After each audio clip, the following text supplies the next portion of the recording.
আসসালামু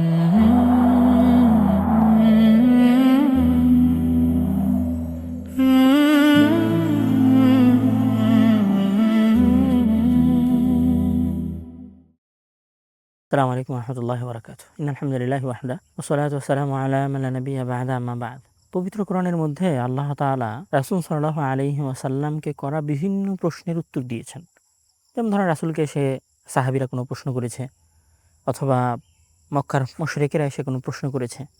সেই প্রশ্নগুলোর উত্তর মহান আল্লাহ তাআলা নিজের পক্ষ থেকে কোরআনের মধ্যে দিয়েছেন রাসূলের উপর ওহী করে। তো যেমন ধরেন একবার সাহাবীরা প্রশ্ন করলেন যে ইয়াতীমের বিষয়টা কি হবে? যে ইয়াসআলুনাকা আনিল ইয়াতামা।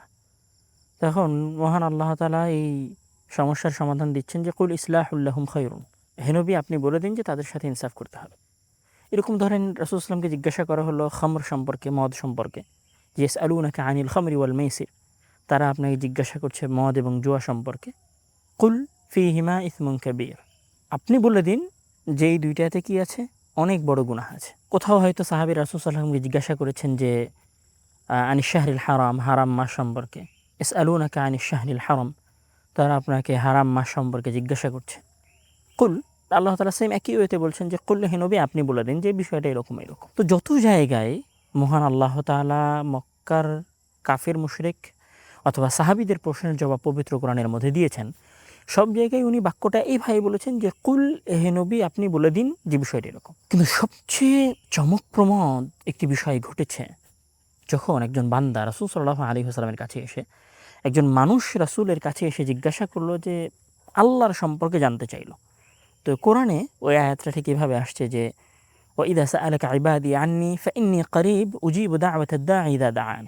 ইদা সাআলাকা ইবাদি, যখন আমার বান্দা আপনাকে আমার সম্পর্কে জিজ্ঞাসা করে। তো এইখানে মহান আল্লাহ তাআলা আর বললেন না যে কুল হে নবী আপনি বলে দিন, বরং জবাবটা মহান আল্লাহ তাআলা নিজের পক্ষ থেকে দেওয়া শুরু করলেন। ওয়াইদা সাআলাকা ইবাদি, যখন আমার বান্দা আপনাকে আমার সম্পর্কে জিজ্ঞাসা করছে, ওকে তাহলে আপনি জবাব দিয়েন না, জবাবটা এবার আমার পক্ষ থেকে আসুক।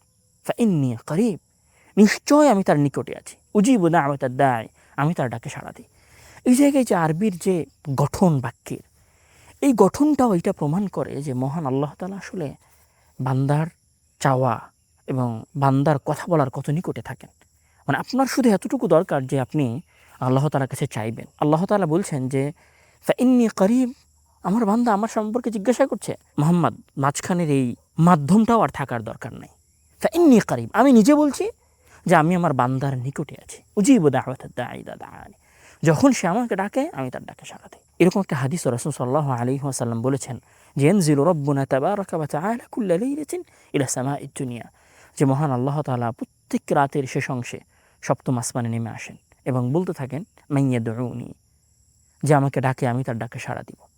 কে আমার কাছে কি চায় আমি তাকে তাই দিব। কে আমার কাছে ক্ষমা চায় আমি তাকে ক্ষমা করে দিব। আমরা কি এই আয়াত এবং এই হাদিসটা কোনো সময় অনুধাবন করতে পেরেছি? আসুন আমরা আমাদের চাওয়াগুলো মহান আল্লাহ তাআলার কেন্দ্রিক করি এবং আমাদের মনের বাসনা এবং কামনাগুলো তার কাছে চাওয়ার মাধ্যমে পূর্ণ করি। আমরা আল্লাহ তাআলাকে ডাকি, ডাকতে শিখি। উনি আমাদের অতি নিকটে অবস্থান করেন। উনি আমাদের কথা শোনেন, উনি আমাদের ডাকে সাড়া দেন। আল্লাহ তাআলা আমাদেরকে তাকে বেশি বেশি ডাকার তৌফিক দান করুক এবং তার কাছে চাওয়ার তৌফিক দান করুক। আল্লাহুম্মা আমিন। আসসালামু আলাইকুম ওয়া রাহমাতুল্লাহি ওয়া বারাকাতুহু।